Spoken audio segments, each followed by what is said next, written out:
Thank you, Dr. Lawless. Friends, I would like to give a little background on this. I've been contemplating this idea of getting a femtosecond cataract surgery system in place in my hospital. This topic was given to me about 6 months back when I was seriously considering this, went around looking at various options. Finally, it has been installed in my place, and 2 days from now I start doing my first surgery. So this is the perspective. So many of you in this hall might be going through that phase, and maybe some of the thoughts I offer here may resonate well with you and may help you in making the decision. These are my financial disclosures. Some of these companies are involved in femtocataract surgery. I think the possibilities, all of us by now have been repeatedly told, it's a perfect incision, capsular excess, nucleus fragmentation, and if you need to deal with astigmatism, that's again something which can be addressed with this technology. We have always equated laser with perfection, whether when the laser in situ keratomyelitis came into being. From the manual keratomyelitis, there was a sea change as far as outcomes was concerned. The predictably, reproducibility, centration, safety that a laser can achieve compared to what a human hand can do is something that is given. That's something that we can understand. And obviously, if we can incorporate this in the technology that we use, that would be a reasonable step forward. Now, how far this translates into better outcomes is something that's questionable. It's been well documented that 100% of the femtocataract procedures, whatever be the femto machine that you're using, achieve a very accurate capsular excess. And only 10% of the manual procedures do end up achieving this kind of accuracy. And we all know that capsular excess not just prevents posterior capsular opacification. It's extremely important to have a uniform regular coverage as far as the effective lens position, your biometric calculations, your decentration of the intraocular lenses, etc. are concerned. Maybe this is a factor which makes the premium lenses work most optimally. But shown here is an intraocular lens implantation I did almost 13 years back. It's a Pharmacia multifocal intraocular lens, a silicone multifocal lens, and which has a round edge, and you can see a 360-degree rexus. Obviously, if femtosecond had been used, this kind of a abnormality would not have been there, but then you can see a crystal clear optic. So does it really make a difference? And as has been repeatedly told by several speakers in this hall and others, that a well-trained surgeon, an experienced surgeon, at least 95-99% of instances ends up getting a fairly repeatable good rexus. Does it really matter whether the coverage is by 0.25 millimeters, whether it's uniformly 0.25 millimeters, or it's a little different in different segments? Does it translate into anything as far as the clinical outcomes are concerned? This is a capsular excess that has been done manually, and this is something that's done with femto. And an adequate coverage like this, won't it again give the same result that's achievable with this? Is it really worthwhile to invest on a technology like this? And this is my routine incision that I always perform, and you can see this. I leave behind an impression on the corneal surface with a 5.5 millimeter keratome, and so this is a routine incision that I perform. And do I need a femtosecond laser to really perform this? It's been shown that you can use a triplanar, you can make a triplanar incision with an approximation like this. But as of now, I find that my temporal clear corneal incisions are giving me a 0.2 diopters of astigmatism. That's and most often I am quite comfortable with that, hardly leading to any problems. The final test of any wound would be if it reduces the risk of endophthalmitis. There has been no documented evidence that femto incisions do that. But having said that, the period for which it has been around, the number of cases that has been done worldwide is pretty small for evidence of endophthalmitis risk being reduced to manifest itself. Time will definitely tell whether there is a really significant difference as far as incisions made by an experienced human hand to a femtosecond laser incision. As far as nucleus fragmentation itself is concerned, it's claimed that in all types of cataract, there's almost a 33 to 50% reduction in ultrasound energy for all grades of cataract. But you are all quite familiar with the modern phacoemulsification systems that are available to us. Does it really make a difference, especially in the grade 2, 3 cataracts, as to whether you initially emulsify it with, you soften up the nucleus with a femtosecond cataract, or you just go ahead and use a phacoemulsification system to remove it? The femtosecond astigmatic keratotomy, it seems to be a unique application. It's quite ironical that the company which came up with the best toric intraocular lens is also promoting this concept.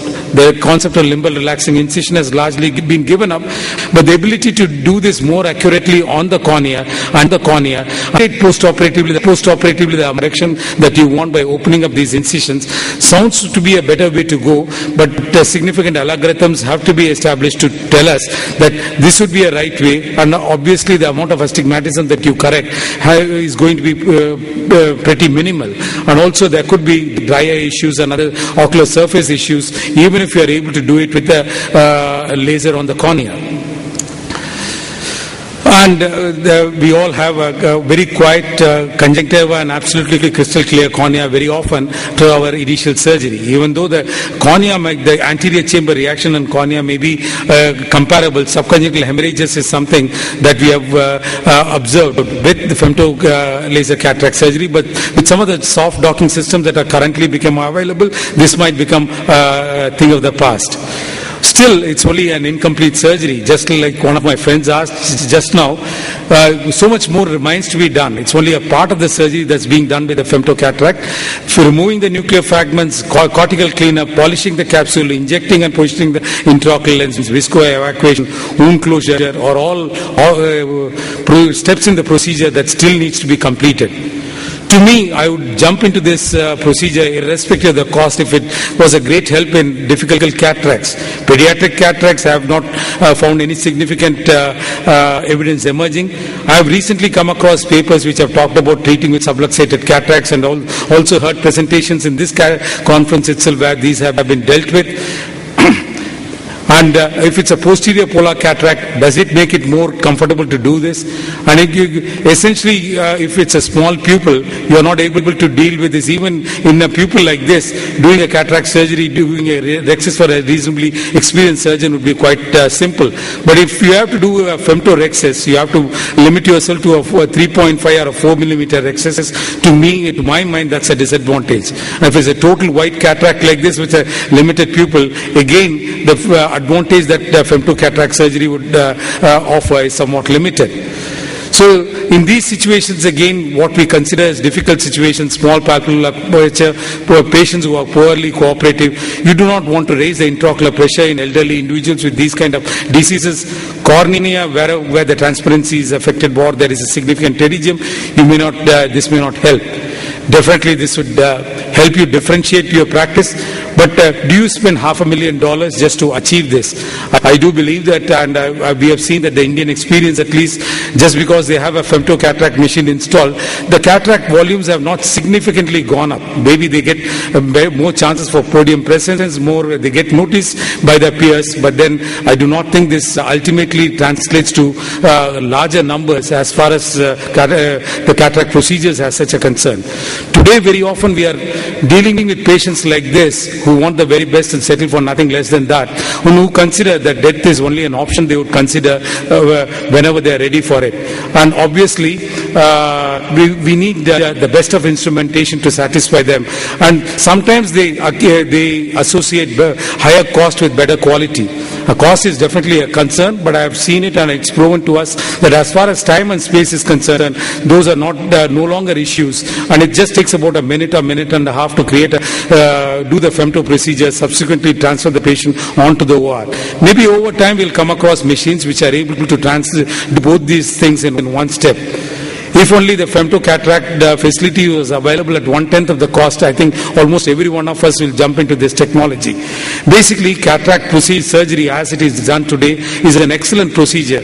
97% of the eyes end up achieving very appropriate results. Further raising the bar at a very in a small steps, incremental steps, at a very high cost is what is challenging, and that's what holds us back. essentially there have been various paradigm shifts in ophthalmology as far as anterior segment and my own practice is concerned. I doubt, but I hope that femto cataract would be such a large step in the days to come. I think as we go along and larger number of cases, more surgeons, more choice of machines, competitive pricing and more evidence emerges, we would find that maybe in a decade or so, femto cataract would have established itself. Femto cataracts is in infancy now, but 10 years later it might be quite a different story. I think as of now, at least as far as the Indian scenario and maybe in the world over, it's something like this. Most people are watching, some of them already have it. I have just taken the plunge. I'm not sure whether I'll be like this or like this. Maybe in the next conference I'll be able to tell you something about it. Do we all need it now? I don't think so. But will we ultimately get it? I do think so. Is it the future? I think only future will tell. Thank you so much for your kind attention. Thank you very much, Ram. Are there any time for one quick question? Sir, we have the microphone there. Thank you. And if Dr. Chowdhury can come to the podium. Oh, great.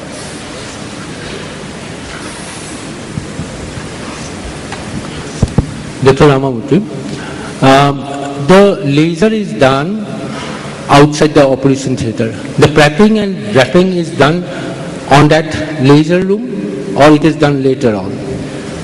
You do the laser and then subsequently ship the patient to the OR and then prep and then proceed with the surgery. That means we are doing the prepping and wrapping after the incision is made. That's right. But these incisions are not open. These incisions are not open, but when we do the prepping, we use some betadine solution. That's right. Will it be harmful? To be frank, as I admitted right in the beginning, we are yet to start doing a laser. We hope to start doing it in a couple of days' time. But I think it's not an issue because the epithelium is not yet open. You just go ahead and prep as usual and go. Maybe Dr. Wallace would be able to comment on this better. The consideration I had, and I think most people over here have, but I do believe that over time this is going to sort of offer the advantages that the technology that is presently available to us does not give. Definitely this is not an equipment each and every ophthalmologist has to have, especially in a country like ours. But if you have a high-end practice and if you want to keep up with the latest advances that are taking place, I think ultimately it will all become cost effective. I had the same issue 7 years back when I got my first femtosecond laser for making the flaps. But now I'm totally convinced that was a right decision. And I hope I'm proved right as far as this decision is also concerned. Only time will tell. Thank you very much, Ram, and thanks for those questions.